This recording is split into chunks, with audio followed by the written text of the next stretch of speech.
Hey there, CPO here, and in this video I'm going to take you on a short journey as I order a new switch system for overclocked.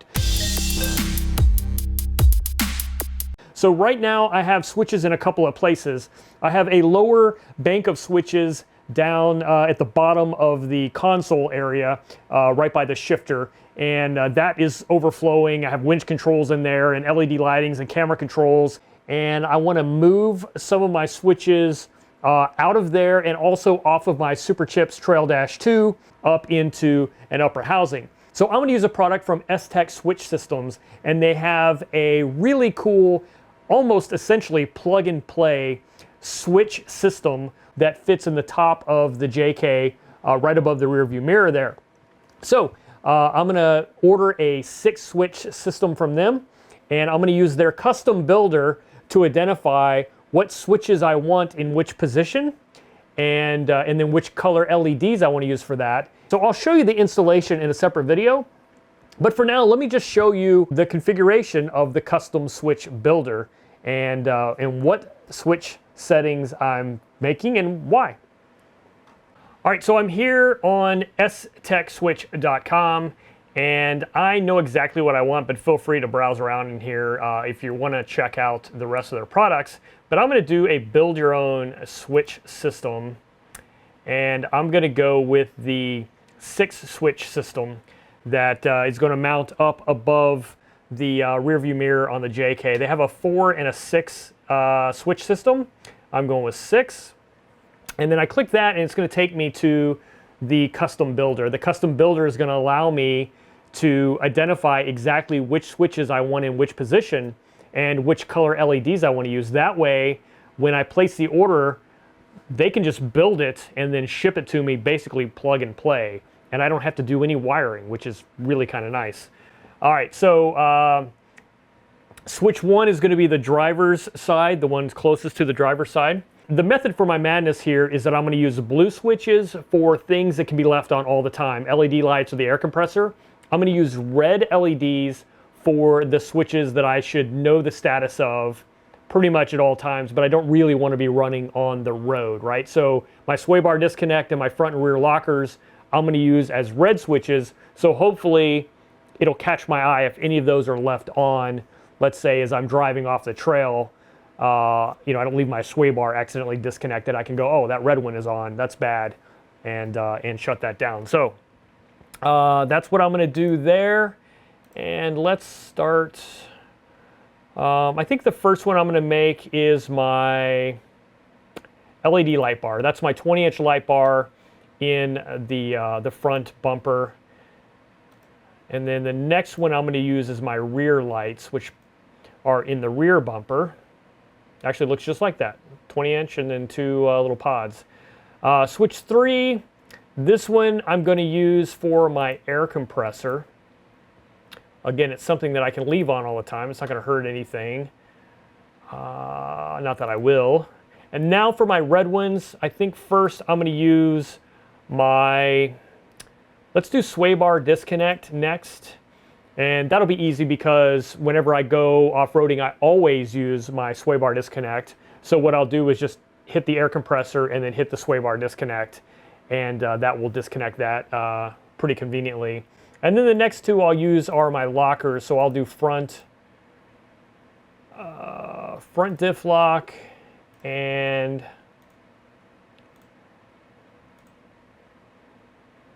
by the way, this digital voltage meter, now that it's showing up here, I'm not going to add that to the top because I'm going to put one of those down in the lower pod that I'm making room for by moving my LED lights up. But that's really cool, so you'll see more about that here in the future. But I'm not going to select that here. I'm going to select rear diff lock. All right, so how do I have this? Front, rear, compressor, sway bar, front diff, rear diff, yeah. And then here's the cool thing, it actually shows you a mock-up of what it would look like installed in your Jeep. That's pretty cool.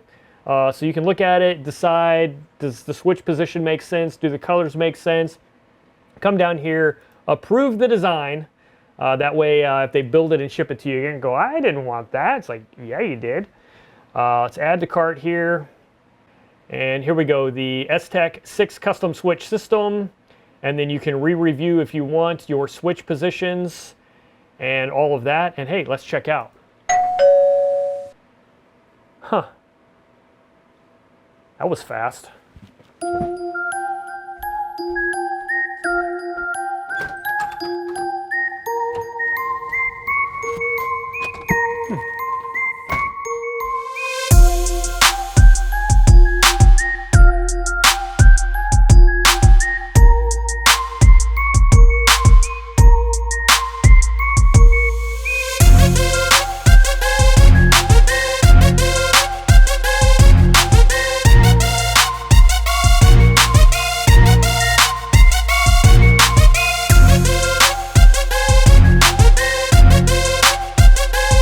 All right, so this is what we're dealing with out of the box. You basically have for the JK a mounting bracket that will allow us to mount it in the engine compartment, a manual, some other literature and some stickers. But now I also added a couple things into my order. Like I said, that USB port and voltmeter is here. So I'll be installing that. Just to give you a little preview. That's pretty awesome. And I also picked up a couple of circuit breakers from them while I was at it. Here's a 60 amp and resettable circuit breaker, and then here's an inline 80 amp circuit breaker. So wasn't sure which one of these I planned on using where, so checked them both out. You have 6 relays and 6 fuses. You have your ground connection. These are the wires that go to the individual items that you're powering. So if it's going to be my LED light bars, or if it's going to be solenoids on the air compressor, that's where those are going to be used. And then this side is going to plug into the housing. And then I'll show you obviously the power connections. And then boom, this is exactly as I configured it on the online custom builder. And there's something nice about tactile switches. Say what you will, electronics are cool, but I really like flipping a switch, seeing a light come on. And again, in my mind, I developed this so that things that are red should stand out if they're left on, which is what I was hoping for. And then this is the back, again, all nice and wired. And I like that they have these sort of protected spade connectors. That's pretty nice. And then basically all you have to worry about is plugging this in, and yeah, it's plug and play. So we are going to unfortunately have to do a little bit of cutting, because as you can see here, this is going to mount to that top plastic trim piece above the rear view mirror, but the switches protrude into that. So basically we're going to cut out that section so that when we mount this to it, there's no interference with those switches. But don't worry, they make it nice and easy for you. And somewhere in here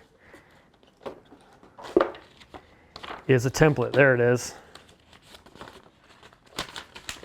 So this will help you figure out exactly where you're going to cut that. So I'll show all of that in the install video. But for now, I just wanted to show you the product. So anyway, guys, that's it. stechswitch.com, or you can find them at teamtechoffroad.com, which incidentally is where I got my sway bar disconnect from. And actually, I bought a whole new sway bar. Believe that. Anyway, guys, you'll see that soon. Thanks for watching. I'll catch you on the next one.